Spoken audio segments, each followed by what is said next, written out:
You're watching the Central Post. This is Excise. In a major development in one of India's most closely watched corruption cases, a Delhi High Court today discharged former Chief Minister of Delhi Arvind Kejriwal, former Deputy Chief Minister of Delhi Manish Sisodia, and 21 others accused of Aam Aadmi Party in the Delhi excise policy case. But what exactly does this mean? Does this mean that they are fully declared innocent, or is the legal battle still ongoing? Let's understand this step by step. The special judge at Delhi's Rouse Avenue Court refused to take cognizance of CBI's charge sheet.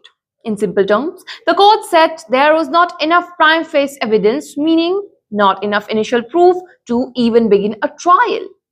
The court clearly stated that it did not find any overall conspiracy or criminal intent behind the excise policy. It also pointed out that parts of the investigation appeared to rely more on assumptions rather than solid verifiable evidence. This decision applies to all 23 accused, including political leaders like Arvind Kejriwal, Manish Sisodia, and Telangana MLC Kejriwal. But many are missing a very important detail right here. This is a discharge, not an acquittal. Yeah, don't be confused. There is a literal difference. An acquittal happens when the court, fully examines the evidence, like in detail. On the other hand, a discharge happens even before the trial begins. That's when the court decides that there is not enough evidence to even proceed with. And this means a very crucial thing. The case is not necessarily over. The CBI still has the right to challenge this order. In fact, the agency has already approached the Delhi High Court, saying important parts of its investigation were not properly considered. This case had a long and intense journey, as we all know. There were arrests, there were months of custody, there were multiple investigations by both CBI and the Enforcement Directorate. And almost naturally, it became the biggest political issue across the country in recent years.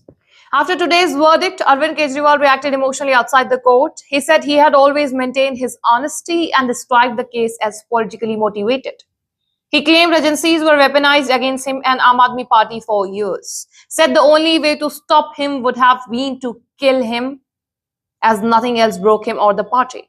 He challenged PM Modi to call fresh elections in Delhi immediately, daring that if BJP won more than 10 seats, he would quit politics. He blamed PM Modi and Shah for pushing Delhi into decline through their pursuit of power at the cost of Delhi's 3 crore people. On the other hand, the BJP strongly disagreed with court's decision and called it a miscarriage of justice. The party maintains that there is strong evidence and says the legal fight will continue. Now, this all brings us to some larger and important questions that deserves answer.